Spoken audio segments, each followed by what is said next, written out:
So this is going to be the video on 8.2 Ohm's law. Now, if you take a look at this dude now here, it's asking you to plot a R versus I graph, right? So it's asking you to plot an R versus I graph. And if you were to do so, you would kind of get a graph like this, right? So you kind of get a graph like this. And what you see here is actually something called an inverse proportion or inverse relationship, right? Where R is on the numerator and I is on the denominator, as you can see in this formula over here. R is equal to V over I. And what does an inverse relationship mean? Well, it means that as one goes up, the other goes down, right? So they're both opposite of each other. They're inverse of each other, and this is the type of graph you would see. And throughout this unit, we're going to be working with circuits, right? And so here you see in the GIF, like an open versus closed circuit. A closed circuit really means that electrons can flow through that wire. It has a possibility of doing so. And in an open circuit, you'll see that the path at the bottom is not closed, right? The path is not connected, which means that electrons cannot flow. And this thing right, we have at the bottom, we call a switch. Right? And you guys have seen light switches at home, right, at school, where if you flip the switch, you get electricity. Well, that's what's happening there, right? When you flip the switch, you connect a path that lets electrons flow through the wire, thus lighting the object up. So a circuit allows electrons to flow, etc., etc. Let's talk about voltage, right? Let's take, for example, a battery here, right? So a voltage, this battery has a large concentration of negative ions on one side, right? So there's a large concentration of electrons. And then on the opposite side of the battery, we have a large concentration of positive ions. And well, what's going to happen here? Well, the electrons on one side of the battery are going to go to the other side, the positive side, because all these electrons are exerting a force on each other. Right? There's so many electrons on one side, they want to get away from each other, and the only possible way, the only possible path for them to go is through the wire and to the opposite end. Right? So we really call that voltage, that electric potential, that potential difference. Again, there's a difference in energies here. And let me give you another really an example. Right? Let's take a look. Let's take, for example, this dam. Right? We have this dam over here. Okay, let's kind of make this a little bit larger. All right, so we have this dam, and you can kind of think of it, and you can kind of think, well, let's say there's so many electrons here, or rather, before we even get to the electron part, right? We have so much water here. And well, what happens to this water up top? Well, this water wants to kind of go down here where there's kind of less water, right? There's less height, there's less water down there. So much water up here, less water down there. Well, all this water wants to go down. And you can kind of make the analogy there to electrons, right? And so on one side of the battery, there's so many electrons. There's an abundant amount. And yes, while there are protons on the other side as well, there's not as much, right? So the amount of electrons really just outnumber the amount of protons. Where on the bottom, or on the other side of the battery, right, we have, well, sure, we have some electrons, but we definitely have a lot more protons than electrons. And well, what's going to happen here is that, well, the side with more electrons, well, there's going to be a lot of force here, a lot of energy, because all these electrons don't really want to be next to each other. There's going to be a lot of energy, a lot of potential. And then, well, what's going to happen is the electrons are going to go from one side to the other. Right? And this is something called the potential difference. Right? And there's an important reason why it's called difference. Right? This is an important reason why. Let's say the bottom there's like 3 volts and the top here is 12 volts. Well, my potential difference here is 9 volts, right? And there's a potential difference. I'm not saying that there's a specific value of voltage here, right? That's not what I'm saying. I'm saying that the difference in value, the difference in potential is going to be 9 volts, going to be 9 volts. Right? And so that's really the idea of a voltage. Right? That's the idea of potential difference. Right? There's so much electrons on one side that there causes there to be energy. There's a lot of energy there, and that forces the electrons from one side to go to the other. It's really important.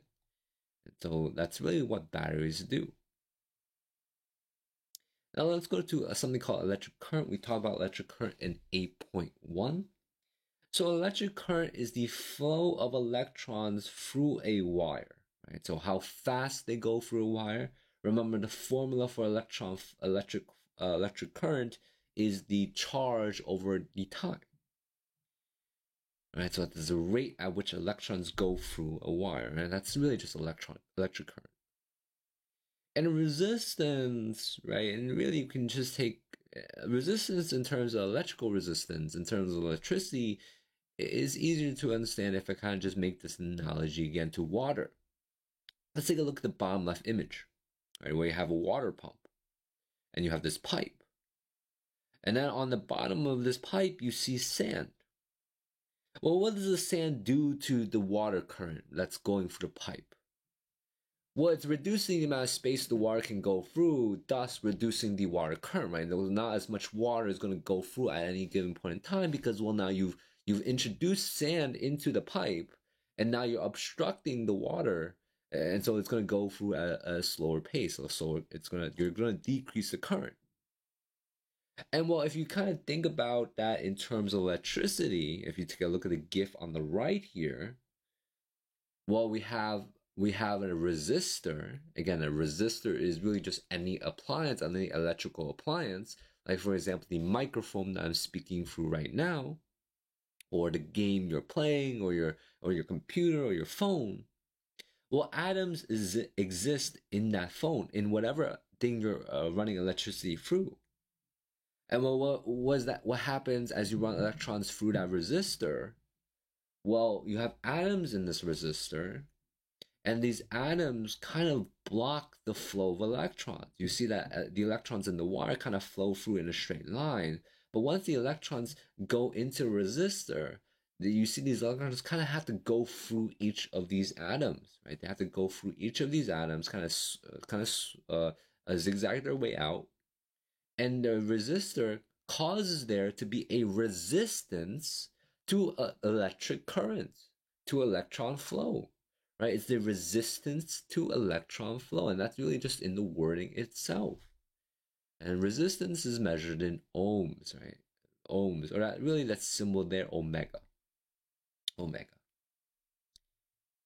All right, let's take a look at this. So this is something called Ohm's law. So on your reference table, Ohm's law is, well, let me just use the scroll right here. And so Ohm's law right here, right? So it's R is equal to V over I. R is equal to V over I. And that's really Ohm's law. Ohm's law right there. And so Ohm's law says that, well, increasing voltage also increases current. And it says that, well, it's a directly proportional relationship. Well, let me kind of prove that to you. Right? Let me kind of prove that to you right now. Let's take an image right there. And so the formula for Ohm's law is R is equal to V over I. And if I were to solve for one of these, right, let's say we get I on the other side. We want a relationship between I and V. And then we get this formula over here. We get IR is equal to V. And let's say we want to compare V and I. Right? I want to know, well, what is my mathematical relationship between voltage and current, electric current? Well, let me just make my Y X, and then make my V Y, and make my I X. And you'll see here, well, that's a linear relationship. Right? That's a linear relationship. That means that as one value increases, the other value also increases. And if the one value decreases, the other value also decreases. Right? In other words, there's also something called a directly proportional relationship. Right? We can call it either one, either linear relationship or directly proportional. Either wording works, either wording is fine. And so that's the relationship between voltage and current. And think about it. Think about to the dam, right? If we have a higher voltage, right? If I have more electrons, I have a more voltage, well, that means I'm forcing more electrons to go through at a single point in time, right? So the higher my voltage, the higher my current. Think about it logically. Right? The more pressure I have, the more energy I have, the more electrons are going to go through the wire at any given point in time. So let's talk about one more relationship, right? Let's talk about the relationship between R and V. Right? What is the relationship between R and, or not R and V, R and I, resistance and current? Think about it, guys. So, well, let's just look at it mathematically, right? So, I is on the bottom, I is on the bottom, I is on the denominator, R is on the numerator, R is on the top. When we have one on the numerator, one on the denominator, we can call this a type of relationship an inverse proportion. It's an inverse proportion. And so your inverse proportion here is that, right? So that's something called an inverse proportion. And that means, well, as one increases, the other decreases, which is something we did in the do now. Remember, I had you guys plot the graph of R versus I. And what you guys saw was you saw an inverse relationship, right? As one decreased, the other increased, and vice versa. So the relationship between R and I is inverse proportion. But think about it again, think about it logically. Resistance is the amount of resistance to electric current, right? So the higher my resistance, the less electrons are going to go through the wire at any given point in time. Which means that as one increases, the other decreases, right? And the higher my current, which means that we'll have a less resistance. So the higher my current, the less resistance there is. And again, that's an inverse proportion. Think about it logically. Now let's get to the practice question. So which graph best represents the relationship between potential difference, which is V, and the current, which is I? We talked about this. It's going to be C, right? There's a directly proportional linear relationship there. And then at this point, you really just get to the math part of Ohm's law, right? And so the math part of Ohm's law. So my resistance is 24 ohms. My voltage is 6 volts. I'm looking for electric current. I'm going to use the formula R is equal to V over I. I'll plug in all my numbers, right? And the reason why, let me just do this for you. And since I'm solving for current, I need current on the top. I need current on the numerator. Right now, current is on the denominator. And we can't solve for something that's on the denominator. So I have to get rid of I. I have to multiply by I on both sides. So I get IR is equal to V and then divided by R on both sides. And so I have I is equal to V over R. And that's my electric current. And if you do the math correctly, you're going to get 0.25 amps. This is also a math question, also solved on the Google Slides. Let's do 4D together, I guess. Do 4D.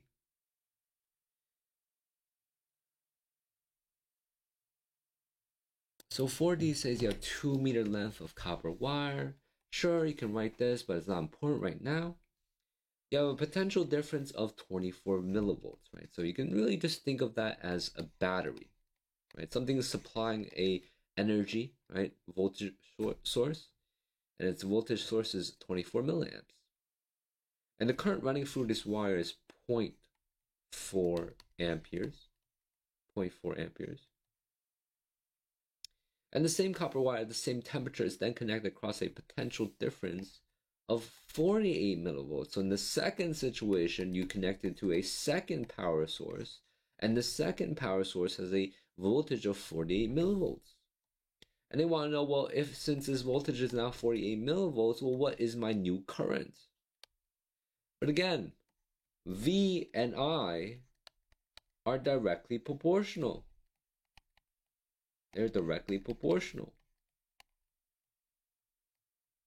Which means that as one increases, the other also increases by the same proportion. And so what happens to your voltage here? My voltage doubled. Right? It went from 24, right? And I doubled it and I get 48 millivolts. I don't know why I put milliamps here. It's millivolts. My bad. It's actually millivolts. I don't know why I put it again. Milliamps.